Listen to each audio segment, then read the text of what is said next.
Good morning students. This is first part of chapter microbes in human welfare. Basically microbes के बारे में हम इस चैप्टर में पढ़ेंगे. आप सभी ने प्लस वन में पढ़ा ही था माइक्रोब्स के बारे में, different diversity of living organism के बारे में पढ़ा था. तो उसमें एक स्पेशल पार्ट था जिसमें हमने सिर्फ माइक्रोस्कोपिक ऑर्गेनिजम्स के बारे में पढ़ा था. आई होप सबके रिमेंबर याद होगा. वो था किंगडम पढ़ा था हमने. बेसिकली किंगडम मोनेरा सबसे पहला किंगडम पढ़ा था, किंगडम मोनेरा. फिर सेकंड किंगडम प्रोटिस्टा. बेसिकली इन सब में हम माइक्रो ऑर्गेनिजम्स के साथ डील करते थे, ये दोनों किंगडम्स के अंदर. तो beside macroscopic plant and animal, microbes are the major component of biological system on this earth. You have studied about the diversity of living organism in class +1. Do you remember which kingdom among the living organism contain microorganisms? Which are the ones that are only microscopic? Microbes are present everywhere in soil, water, air, inside our body and that of other animal and plants.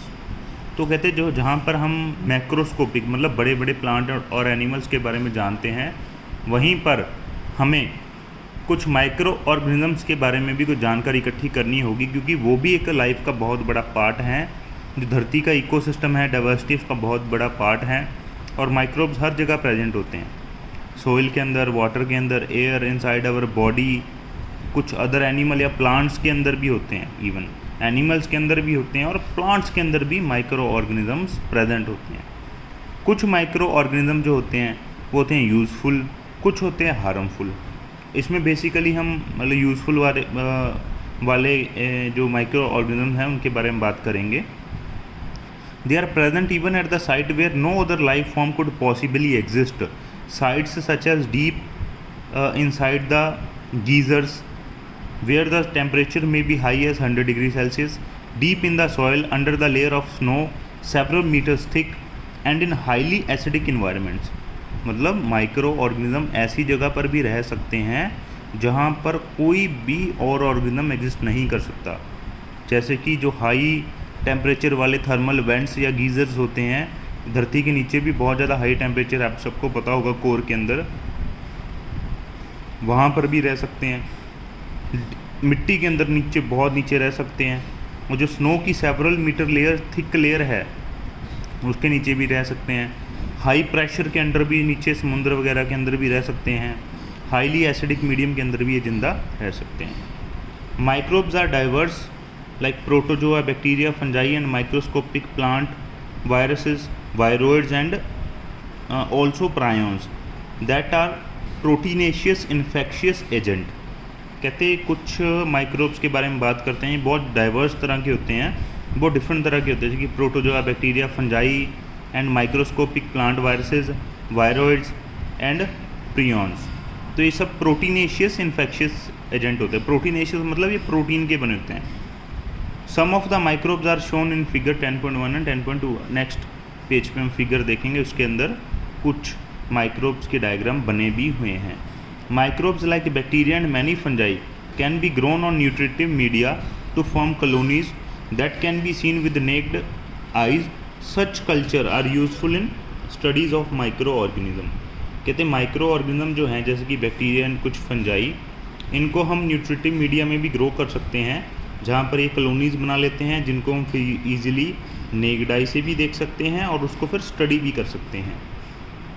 Nutritive media क्या होता है? Basically nutritive media वो होता है जब हम एक dish एक बाउल जो हमारे पास मटेरियल होता है उसके अंदर, या एक बाउल ले लीजिए आप, पैटी डिश भी बोल देते हैं, या फिर ग्लास की डिश ले लीजिए आप, उसके अंदर हम सारे वो चीज़ें डाल देंगे जो प्लांट की या माइक्रो ऑर्गेनिज्म की ग्रोथ के लिए एसेंशियल हैं.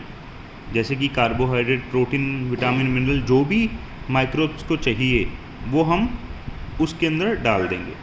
ओके, तो उसको हम बोलते हैं न्यूट्रिटिव मीडिया, जहाँ पर फिर माइक्रोब्स ग्रो करेंगे, कॉलोनीज़ बना लेंगे, फिर हम उन कॉलोनीज़ को स्टडी भी कर सकते हैं, नेक्ड आई से भी देख सकते हैं. तो यहाँ पे हम कुछ डायग्राम्स देखते हैं माइक्रोब्स के. ये है बैक्टीरिया का डायग्राम. पहला है रॉड शेप्ड, देख सकते हो, ये डंडे से जैसा लग रहा है आपको. ये रॉड शेप बैक्टीरिया है. इसको 1500 टाइम्स 1500 टाइम्स मैग्नीफाई करके दिखाया गया हुआ है. स्पेरिकल शेप, गोल गोल हैं, 500 टाइम्स मैग्नीफाइड है ये वाले। थर्ड है rod shaped bacteria showing flagella magnified 50,000 times. ये 50,000 टाइम्स बड़ा करके दिखाया हुआ है। ये फ्लैजेला हैं इसके, ये मूवमेंट के काम आते हैं। ये रोड शेप्ड बैक्टीरियम है। ओके, मतलब ये वही फर्स्ट वाला ही है, बस इसको और ज़्यादा जूम करके दिखाया है। यहाँ पे इधर देख सकते हो वायरस हैं ये। ए है बैक्टीरियोफेज। बैक्टीरियोफेज वो वायरस होता है जो बैक्टीरिया को इन्फेक्ट करता है। बी है adeno virus which cause respiratory infections, rod shape tobacco mosaic virus. C कौन सा है? Rod shaped tobacco mosaic virus, TMV। ये मैग्नीफाई किया है 1 लाख से 1.5 लाख टाइम्स मैग्नीफाई करके दिखाया हुआ है। तो यहाँ पे नीचे भी है colonies of bacteria growing in A petri dish. ये देखिए बैक्टीरिया की कॉलोनीज ग्रो कर रही हैं यहाँ पे। Fungal colony growing in A petri dish, ये बैक्टीरिया की कॉलोनी है, ये फंगस की कॉलोनी है।